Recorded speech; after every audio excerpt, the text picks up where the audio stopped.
ये जो 20 रुपए पेट्रोल के बढ़ाए गए हैं लगभग, क्योंकि जैसे बताया 18 रुपए पेट्रोल के और 20 रुपए डीजल के, तो टोटल आप 20 रुपए राउंड ऑफ कर लें। और कहा यही जा रहा है कि ये कोई आखिरी बार नहीं पैसे बढ़े, ये कोई 300 प्लस हो जाना है पेट्रोल की अगर मैं बात करूं। और आपको पता है कि जब पेट्रोल महंगा होता है तो सब कुछ महंगा होता है। अब तो आपकी हुकूमत भी नहीं है, अब तो निगरान हुकूमत है। आपने कुछ करना है नहीं करना, मतलब इलेक्शंस में आप कैसे जाएंगे, क्योंकि कुछ पॉलिटिकल एक्टिविटी आवाम के लिहाज से तो नजर ही नहीं आ रही। वरना this was a golden opportunity कि अगर पेट्रोल बढ़ गया है, कोई तो चू चरा, कोई तो आवाज निकले। दिनेश, आप जो बात कर रही हैं, आई थिंक ये हमारा मुश्तरका दुख है, ठीक है, कलेक्टिव पेन है जिससे हम सब गुजर रहे हैं। हुकूमत किसकी है, फैसला कौन कर रहा है, क्यों कर रहा है, क्या मजबूरी है। आई थिंक इमरान शफकत की एक बात सबसे अहम है कि जो एक सिस्टम है ना, उसकी करेक्शन की जरूरत है।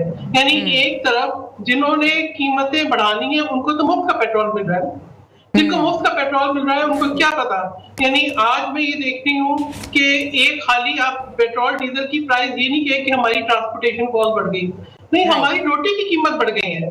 हम 2 वक्त खाना खाते थे, हमारे लिए उसकी कीमत बढ़ गई है। और ये सब हमारे लिए, सबके लिए, हम सब लोग जो एक मिडिल क्लास से ताल्लुक रखते हैं, हमारे लिए अपना भरम रखना जो है वो बहुत मुश्किल बल्कि नामुमकिन हो गया है। एक फार्मर के लिए वो क्या, मतलब मैं ये पिछले दिनों से, क्योंकि एग्जैक्टली इसमें इन्वॉल्व भी हूँ, इस बात पे आवाज उठा रही थी कि कीमतें तो मुकर्रर हो जाती हैं, 8,500 कपास की मिलती नहीं है फार्मर को। और अब जो इस तरीके से जो है कॉस्ट ऑफ प्रोड्यूस बढ़ती जाएगी, कॉस्ट ऑफ लाइक आपकी जो है प्रोडक्शन बढ़ती जाएगी, प्रोड्यूस की आपको नहीं मिलेगी, किस तरीके से सस्टेन करेंगे। फिर आप कहेंगे ग्रीन इनिशिएटिव, कौन सा ग्रीन इनिशिएटिव, कौन सा एग्रीकल्चर। यानी आप तो जो एक आम फार्मर है वो तो हल भी नहीं चला पाएगा कि हम दोबारा जो है वो बैलों की हल चलाएं। देखिए बहुत जो है ना मुश्किल हालात हैं और इसको समझना और पड़ेगा। लेकिन ये भी कहना तो जिम्मेदार कौन है सर? रिस्पॉन्सिबिलिटी है। ये आपकी हुकूमत जाते जाते करके गई है, ये आपकी हुकूमत ने IMF के साथ नया जो है वो बैकअप मुआहदा किया है मार्च अप्रैल तक। अब आप कह दें कि आपकी जिम्मेदारी नहीं है। जी जी, हुकूमत किसी कोई भी हो, हुकूमत आज केयरटेकर हो, हुकूमत पिछली PDM की हो, कोलिशन हुकूमत हो, पीपल्स पार्टी की हुकूमत हो, PMLN की हुकूमत हो, जब तक हम जो एक डिजीज है उसको क्योर नहीं करेंगे, आप महज जो है सुपरफिशियल मेजर्स के जरिए कभी बेहतरी नहीं ला सकते। आप ये देखिए हमारे यहाँ सिस्टम में कितने जो है वो एक गैप्स हैं। आप ये एक तरफ हमारा ब्यूरोक्रेटिक सिस्टम है जिसके अंदर जो है कहीं आपको नजर आती है कोई हार्मोनी सैलरी स्ट्रक्चर के अंदर, कहीं आपको कोई चीज ऐसी नजर आती है जिसके अंदर आप ये कहें कि जी मुल्क के अंदर जो वसाइल है वो उनको हम हार्मोनियस तरीके से डिस्ट्रीब्यूट कर रहे हैं। क्या कोई वेलफेयर का एलिमेंट नजर आता है? नहीं आता। बड़े जो हैं उन्होंने फैसला किया है कि इलेक्शन फरवरी में होंगे। पहले था कि इसको लंबा किया जाए, अब फैसला 15 फरवरी से 2-4-6 दिन पहले या 2-4-6 दिन बाद इलेक्शन हो रहे हैं। इसमें किसी को बाम है तो वो अपनी गलतफहमी दूर कर ले चाहती, लेकिन खबर तो बड़ी है कि 15 फरवरी के आसपास इंतखाबात होंगे सर। और इसीलिए निगरान वजीर आजम को चिट्ठी लिखी है पाकिस्तान तहरीक इंसाफ ने।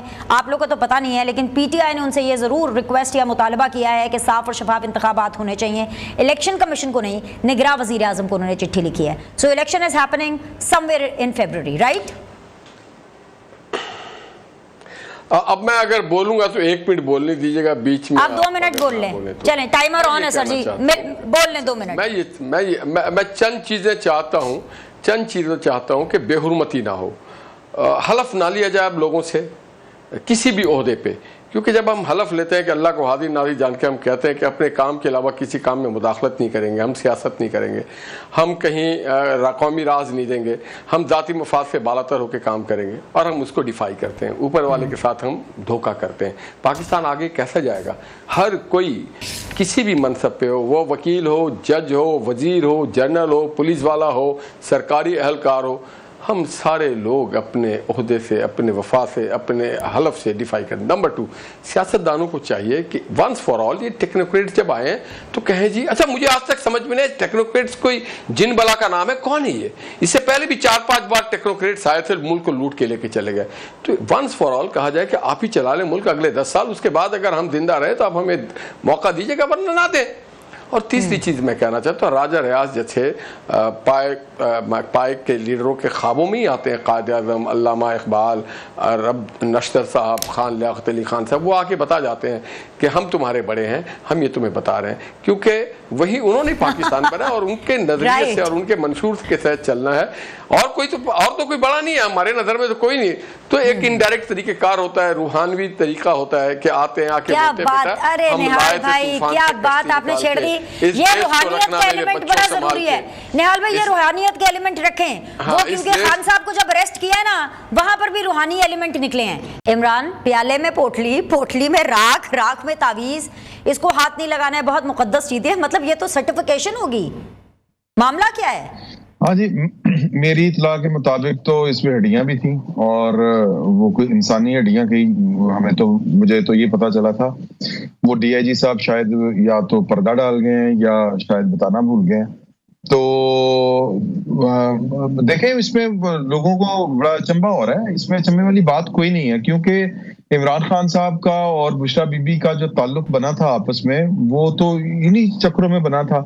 इमरान खान साहब को लगता था कि उनकी वजारत उज़्मा के दरमियान, जो उनमें और वजारत उज़्मा के दरमियान कोई बंदिश है, कोई रुकावट है, तो वो उस सिलसिले में उनके पास गए थे। ओन चौधरी से लेके पता नहीं कि हर बंदा, दूसरा बंदा जो इमरान खान साहब के कभी करीब रहा है, वो ये सारी बातें बता रहा है। अब तो ये ओपन सीक्रेट है।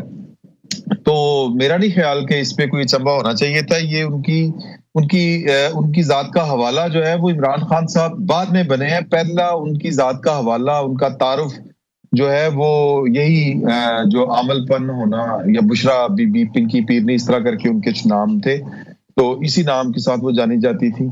और मेरी इतला ये भी है कि उन्होंने कुछ अफसरों को वहां पर धमकी भी दी थी कि आपके साथ कुछ उल्टा सीधा हो जाएगा। और मैं पर्टिकुलर एक जुमला है वो मैं यहाँ पे भी नहीं शेयर करना चाहता।